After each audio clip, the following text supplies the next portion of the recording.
It began in whispers, carried across the deserts and cities of the Middle East, a quiet resonance that no one could yet trace directly to Berlin but that promised change, or at least opportunity.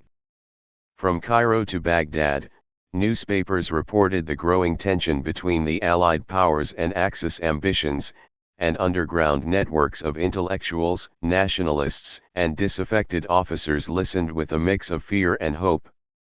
They were aware that Europe was burning, that empires were shifting, and that their own futures under British or French control were uncertain. For many Arabs, the Axis powers represented more than a distant war, they symbolized a chance to challenge colonial authority, to reclaim autonomy, and, in some cases, to align with an ideology that seemed to promise strength against their historical adversaries. Germany, with its propaganda broadcasts in Arabic and its carefully crafted appeals to anti-British sentiment, quickly became a magnet for young men and officers willing to take risks for a cause that might, they hoped, elevate their nations from the shadow of imperial dominance. In Iraq, the situation crystallized dramatically in April 1941 when Rashid Ali al-Gailani led a coup against the pro-British government. The new regime, short-lived but bold, sought alignment with the Axis powers as a way to secure independence from Britain. German officers and Arab nationalists met in secret, and a plan emerged to send volunteers to Germany for training, political indoctrination, and eventual return to fight for Iraq's autonomy. The volunteers were a mix of army officers, youth movements, and ambitious young men drawn to the romance of military adventure and the promise of ideological empowerment. They were not merely mercenaries, they were men convinced that by studying the Axis way of war, they could gain the tools necessary to challenge decades of colonial subjugation. At the same time, Germany recognized the opportunity these volunteers presented. The Middle East was strategically vital, with oil resources, key supply routes, and a population that could be swayed through propaganda.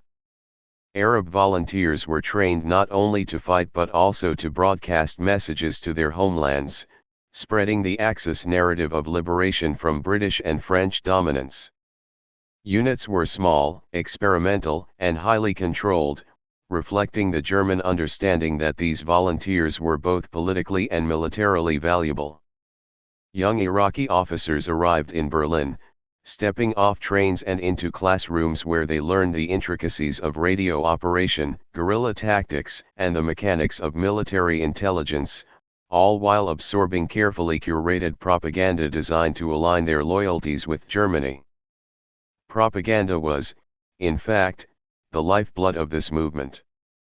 Radio stations broadcast daily messages in Arabic, appealing to shared history, religion, and resentment of Western occupation. These broadcasts extolled the virtues of Germany as a friend of Arabs, a liberator from colonial oppression, and an ally in the struggle against British imperialism.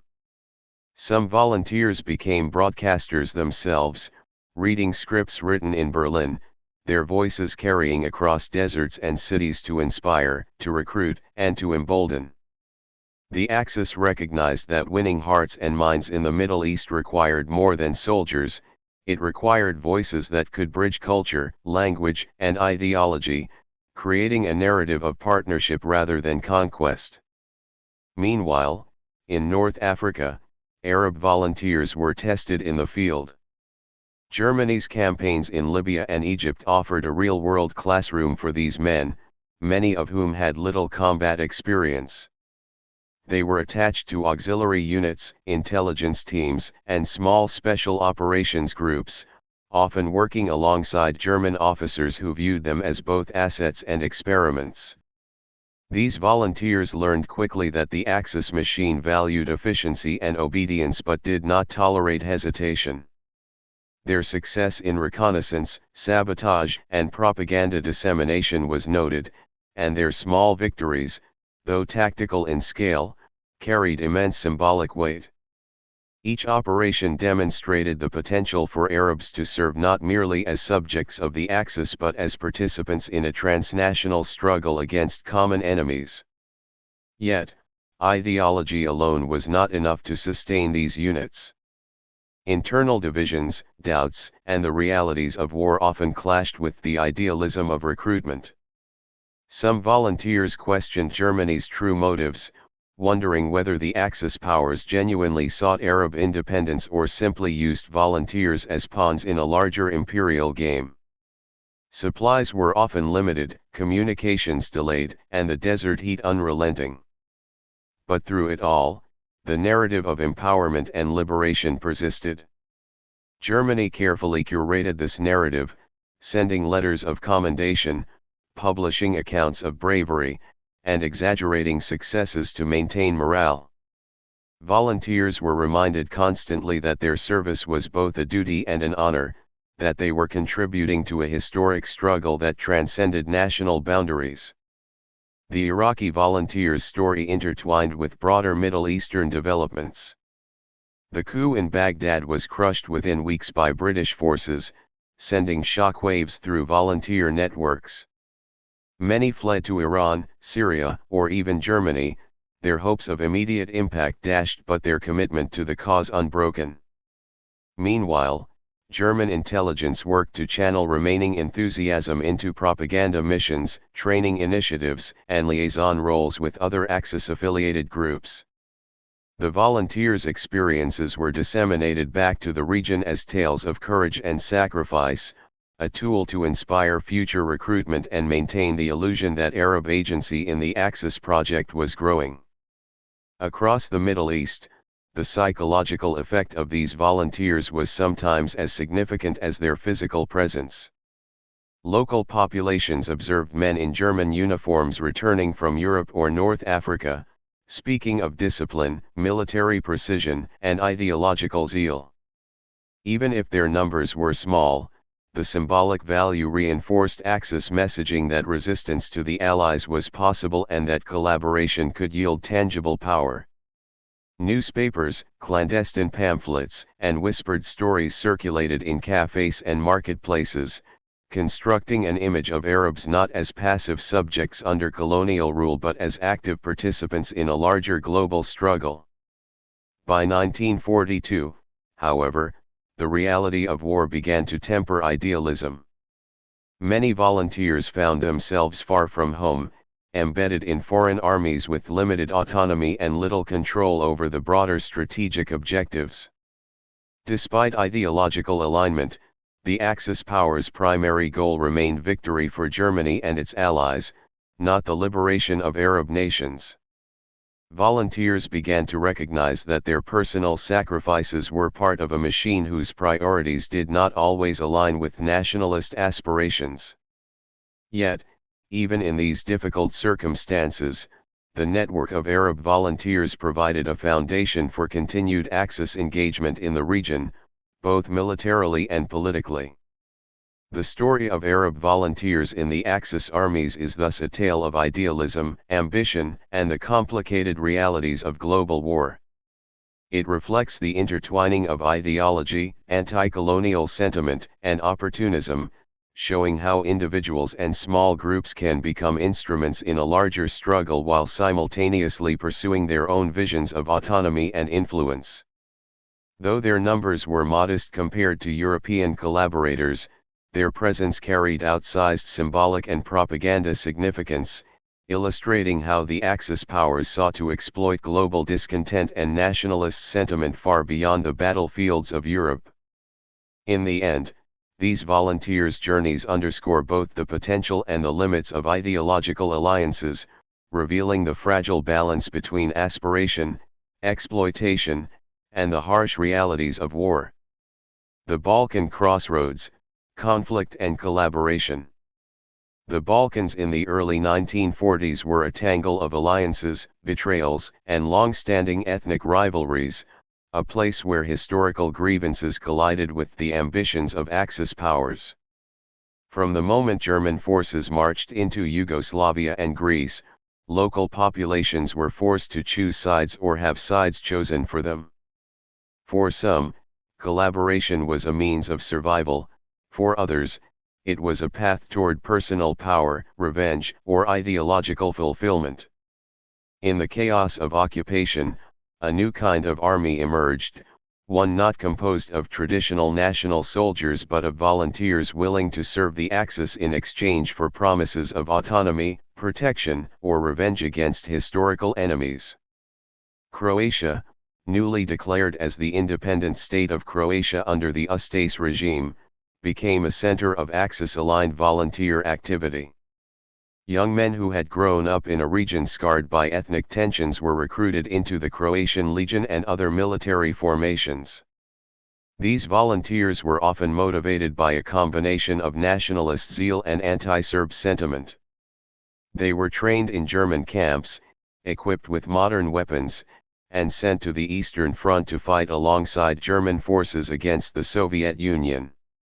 Life in these units was brutal, but it was framed as a noble endeavor, the defense of a newly created homeland and the eradication of internal and external enemies. Reports from the front described Croatian units executing reconnaissance, securing supply lines, and engaging in direct combat, their participation giving the Axis additional manpower while cementing ideological loyalty through blood and discipline. Serbia presented a more complex picture. The occupying German forces established collaborationist regimes, creating paramilitary groups and auxiliary police forces staffed by local volunteers. For some Serbs, joining these units was a pragmatic choice, a way to protect families, secure food, or maintain some influence under occupation. For others, it was an opportunity to strike against communists or rival ethnic groups. These volunteers operated primarily in anti-partisan campaigns, patrolling villages, gathering intelligence, and participating in brutal reprisals. Their service illustrated a grim reality.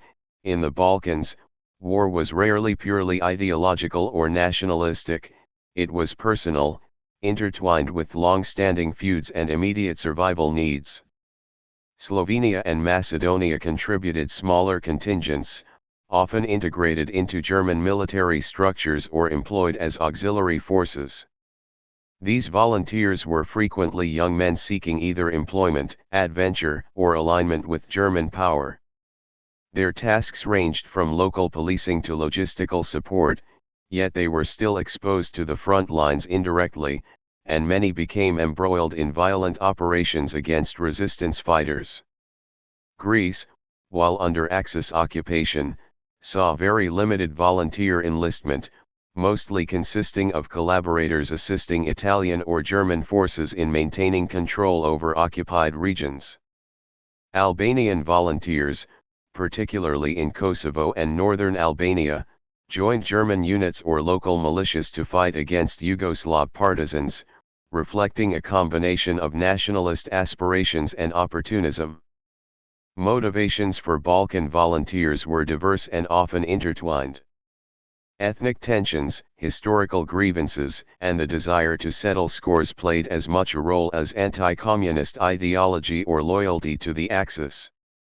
Many volunteers rationalized their service by framing it as defense of homeland or culture. Others were motivated by the promise of social mobility, financial security, or the excitement of military engagement. Whatever their reasoning, their presence allowed Germany to extend its military reach without relying solely on German troops, and it lent a veneer of local legitimacy to occupation forces. Life for volunteers was a mixture of indoctrination, strict discipline, and constant exposure to the brutal realities of war. Training emphasized not only combat skills but also ideological instruction. Volunteers were taught to view communists, partisans, and rival ethnic groups as existential threats. Units operated under German command, adhering to strict hierarchy and rigorous military codes. The front lines on the Eastern Front were particularly harsh, with Croatian and other Balkan contingents participating in campaigns characterized by extreme weather, supply shortages, and relentless combat. Each successful mission reinforced their sense of purpose, but casualties were high, and the psychological toll was immense. In occupied territories, Balkan volunteers were also employed in policing and counterinsurgency. They patrolled villages, monitored movement, and conducted raids against partisan strongholds. These operations were often ruthless, reprisals for attacks on Axis forces were frequent, and volunteers were expected to enforce harsh measures against civilians suspected of aiding resistance groups. The dual role of fighting on foreign fronts and policing local populations created a complex moral landscape for volunteers, blurring the lines between military necessity and collaboration. Propaganda played a crucial role in sustaining these units. German and local Axis authorities publicized the bravery, loyalty, and victories of Balkan volunteers in newspapers, radio broadcasts, and leaflets. These narratives portrayed volunteers as patriots defending their homelands and fighting the twin enemies of communism and Allied influence. In reality, the situation was messy. Volunteers were often pawns in a larger struggle, used to supplement German forces and maintain control over occupied regions. Yet, propaganda reinforced morale, recruited new members, and helped frame collaboration as honorable and necessary, even when local populations resented the occupiers. As the war progressed, the fate of Balkan volunteers became increasingly intertwined with the shifting dynamics of conflict. Eastern Front operations grew more dangerous as the Soviet counter-offensive intensified, and local anti-Axis resistance movements gained strength. Many volunteers were killed, captured, or forced to retreat, and the initial ideological or nationalistic fervor sometimes gave way to despair and disillusionment. Nonetheless, the experience of Balkan volunteers left a lasting mark, shaping post-war perceptions, fueling retaliatory violence, and complicating national narratives about resistance, collaboration, and survival. By 1943, the reality of service for Balkan volunteers was stark. They were participants in a war not fully of their making, caught between their personal ambitions, ideological commitments, and the brutal machinery of the Axis military. The complex tapestry of loyalty, pragmatism, and coercion defined their contributions, making them both indispensable to German operations and deeply entangled in the moral ambiguities of occupation. Despite heavy losses and the eventual collapse of Axis power in the region, the volunteers' presence illustrates the intersection of local conflicts and global warfare, showing how personal and political motives converged in one of the most volatile regions of Europe. The story of Balkan volunteers is thus not one of clear heroes or villains, but of individuals navigating a landscape of uncertainty, survival, and opportunity. They were shaped by history, pressed by occupation, and influenced by ideologies that promised power and purpose.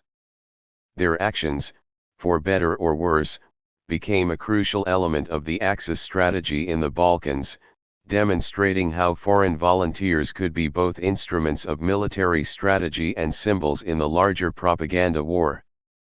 Through the chaos of the Balkans, the Axis powers extended their influence using local actors, but the consequences of this reliance would reverberate long after the guns fell silent, leaving a legacy of moral complexity, contested memory, and regional tension that continues to be studied by historians today. Northern Fronts, Scandinavian volunteers. As the war raged across Europe, a quieter yet significant front emerged in the north, where the icy landscapes of Scandinavia became a theater for ideological alignment and volunteer enlistment. Norway, Denmark, and Finland were nations whose political landscapes were profoundly shaped by the fear of communism, the allure of pan-European nationalism, and the pragmatic necessity of survival under German influence. While their governments faced the impossible challenge of occupation or neutrality, individuals stepped forward, drawn by ideology, ambition, or a desire to defend their homelands in alignment with the Axis powers. The story of Scandinavian volunteers was less about overwhelming numbers and more about the symbolic and operational roles these men played in the broader struggle of World War II. In Norway, the German occupation immediately sought to consolidate control by co-opting local resources, institutions, and, crucially, manpower. The Norwegian Legion was formed in 1941, composed of volunteers eager to fight alongside the Germans on the Eastern Front. Recruitment was framed as both patriotic and anti-communist. Propaganda emphasized Norway's historical ties to Germanic culture and the shared threat posed by the Soviet Union. Young men, often from nationalist or fascist organizations, signed up with a mixture of excitement and conviction. They trained in specialized camps, learning German military procedures, weapons handling, and battlefield strategy, all while absorbing a political ideology that merged Nordic pride with loyalty to the Third Reich. The deployment of Norwegian volunteers was primarily to the Eastern Front, where they participated in operations under German command. These soldiers often found themselves far from home, enduring extreme weather, logistical challenges, and the harsh realities of frontline combat. Their service was closely monitored by German officers, who valued their ideological zeal but were wary of nationalistic tendencies that could conflict with overall strategic objectives. Despite this, the Norwegians proved capable in reconnaissance missions, defensive positions, and engagements against Soviet forces, their presence serving both practical and symbolic purposes, demonstrating pan-European support for the Axis while bolstering manpower on critical fronts. Denmark presented a different scenario.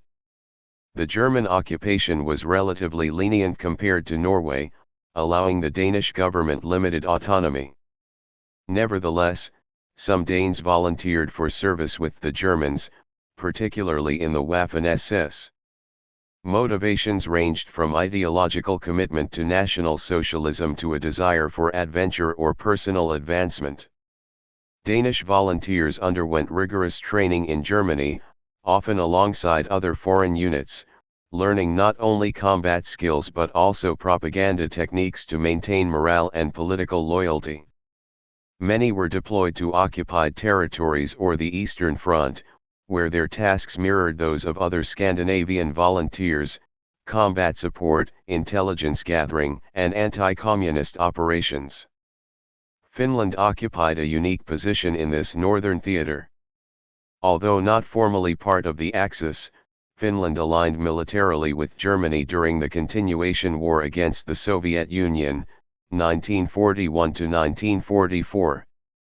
Finnish volunteers and military units operated in coordination with German forces, sharing intelligence, logistical support, and strategic objectives. Unlike Norwegian or Danish volunteers, Finnish troops were motivated primarily by territorial defense and national survival rather than ideological alignment with National Socialism. Still, cooperation with Germany placed Finland in the complex network of Axis alliances, and Finnish volunteers contributed significantly to operations on the Northern Front, providing expertise in winter warfare, reconnaissance, and artillery operations that proved invaluable in the harsh terrain. The ideological dimension of Scandinavian volunteering cannot be understated. Propaganda was pervasive, portraying volunteers as defenders of Western civilization against the encroaching threat of Bolshevism. Newspapers, radio broadcasts, and leaflets highlighted the bravery and loyalty of these men, framing their service as both morally and nationally justified. Volunteers internalized these messages, believing that their actions contributed to the defense of cultural and political values. In Norway and Denmark, local fascist parties actively promoted enlistment, using rhetoric that linked Nordic heritage to the broader Germanic mission and emphasizing the moral imperative of standing against communism. However, the realities of war soon tempered ideological enthusiasm. Scandinavian volunteers faced brutal conditions on the Eastern Front, Bitter winters, inadequate supplies, and relentless Soviet resistance tested both their physical endurance and morale.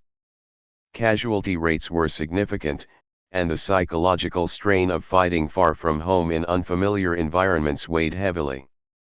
Many volunteers began to question the promises that had drawn them into service, realizing that ideological conviction offered no protection against the indiscriminate chaos of battle.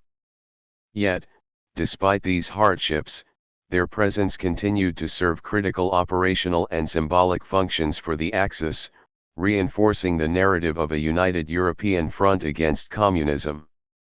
Local populations also observed and reacted to the presence of Scandinavian volunteers in complex ways. In Norway, families sometimes viewed enlistment with pride, seeing it as a demonstration of national strength and ideological clarity. In Denmark, opinions were mixed. Some citizens admired the bravery of volunteers, while others condemned their alignment with an occupying force. Finland's cooperation with Germany was framed as a strategic necessity, and while volunteers were respected for defending the homeland, the alliance carried long-term political and ethical implications. Across the region, the volunteers' service contributed to a shifting perception of neutrality, occupation, and resistance, illustrating how individual decisions could ripple through national consciousness. The operational impact of Scandinavian volunteers, though numerically limited compared to the scale of German forces, was significant. Their specialized skills, ideological commitment, and willingness to endure harsh conditions allowed Germany to reinforce critical fronts, particularly in northern operations against the Soviet Union. Their participation also had a disproportionate propaganda value. Germany showcased these volunteers as evidence of European solidarity, using them to legitimize Axis efforts and attract further recruitment. In essence, Scandinavian volunteers were both soldiers and symbols, embodying the fusion of ideology, strategy, and public perception that characterized much of Axis foreign recruitment. By 1943, the reality of service for Scandinavian volunteers had become increasingly complex. Losses, logistical difficulties, and evolving strategic priorities forced Germany to reconsider deployment, while volunteers themselves faced disillusionment, moral ambiguity, and a growing awareness of the broader consequences of their alignment. Some returned home, others were integrated into regular German units, and a few continued to fight until the front lines collapsed. Their legacy, however, persisted. They demonstrated the reach of ideology beyond borders, the influence of propaganda in shaping wartime choices, and the interplay between personal ambition and global conflict. The story of Scandinavian volunteers is, therefore, a narrative of conviction, risk, and complexity. It reveals how individuals from relatively small nations could participate in a global conflict, motivated by ideology, nationalism, or pragmatic survival. It also underscores the multifaceted role of foreign volunteers in the Axis war effort. They were combatants, operatives, and instruments of propaganda, simultaneously shaping and being shaped by the forces around them. As the Northern Front receded into history, the experiences of these volunteers remained a testament to the ways in which ideology, loyalty, and circumstance could converge, producing both heroism and tragedy in the frozen landscapes of Scandinavia and beyond. Shadows of choice, the impact and legacy of foreign volunteers. The war had moved across continents, leaving scorched earth, displaced populations, and shattered empires.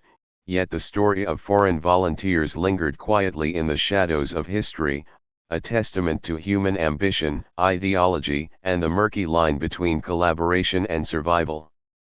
From the deserts of the Middle East to the icy forests of Scandinavia, men had volunteered to fight for a cause that was larger than themselves, driven by a mixture of belief, circumstance, and sometimes desperation. When the smoke cleared, historians would struggle to untangle the motivations, the consequences, and the legacies of these choices, but the immediate impact during the war had been undeniable.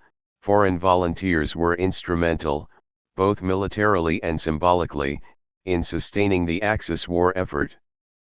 In the Middle East, Arab volunteers had shown that even relatively small numbers could carry enormous psychological and political weight. Their presence validated German propaganda campaigns and served as a signal to local populations that resistance to Allied powers was possible. Training camps in Germany, the dispatch of volunteers to North Africa, and the creation of propaganda units demonstrated the Axis strategy of combining military engagement with ideological influence. Though most volunteers did not participate in large-scale battles, their role in shaping perception, broadcasting messages of liberation, anti-colonial sentiment, and shared struggle helped maintain German influence in a region critical for resources and supply routes. The symbolic victories were almost as important as tactical ones, reinforcing narratives that would resonate far beyond the immediate war zones.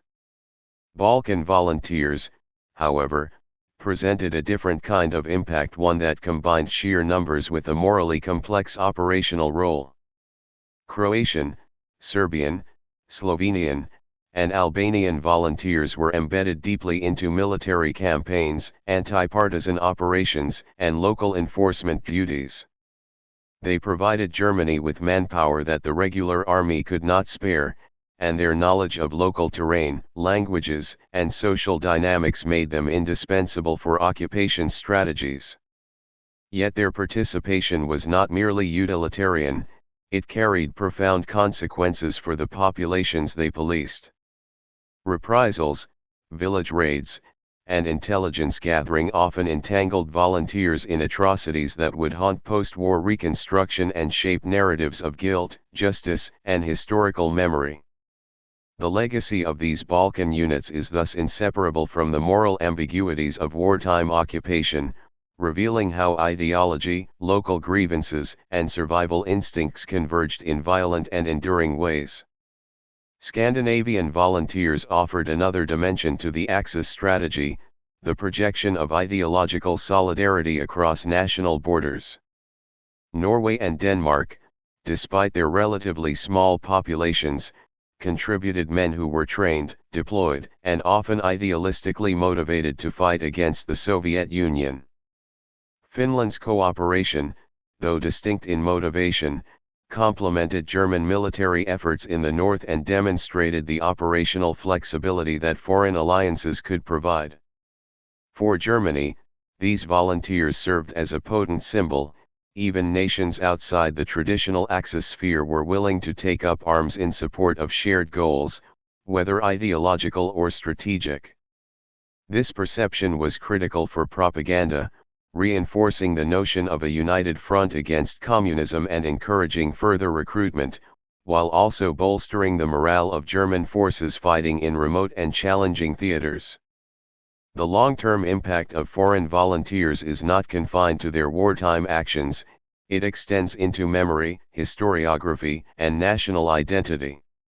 In post-war Germany, discussions about collaboration were often overshadowed by broader narratives of defeat, rebuilding, and denazification, leaving the contributions of volunteers both celebrated and obscured depending on context.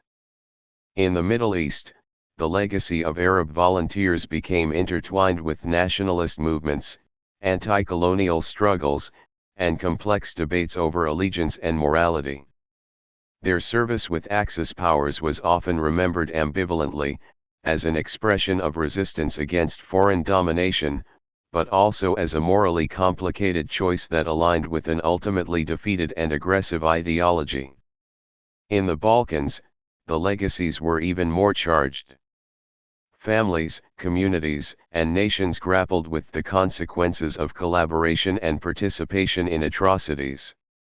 Croatian volunteers were celebrated in some quarters for nationalist aspirations, condemned in others for complicity in war crimes. Serbian auxiliaries faced similar dualities, as did Albanian units and Slovenian militias. The post-war trials, purges, and reconciliations reflected the deep fissures that foreign volunteer participation had exposed or exacerbated. These legacies endured in cultural memory, literature, and political discourse, influencing how nations recounted the war and how they negotiated collective identity in the decades that followed. Scandinavian volunteers, meanwhile, left a subtler, yet no less meaningful, imprint. Norway and Denmark struggled with questions of ideological alignment, patriotism, and post-occupation reconciliation. Some volunteers faced trials or social ostracism, while others reintegrated quietly into civilian life, their actions a reminder of the thin line between conviction and complicity.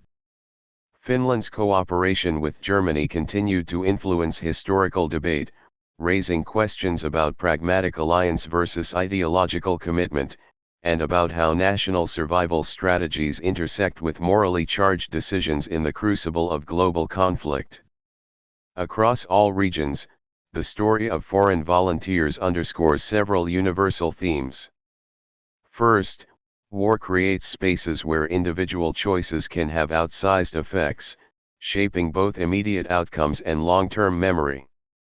Second, ideology can motivate profound courage and dedication but can also obscure the moral costs of action, especially when local grievances and historical animosities intersect with broader global conflicts. Third, the Axis reliance on foreign volunteers reveals a pragmatic recognition that military strength alone was insufficient. Symbolic, cultural, and psychological dimensions were essential to sustaining campaigns across multiple continents.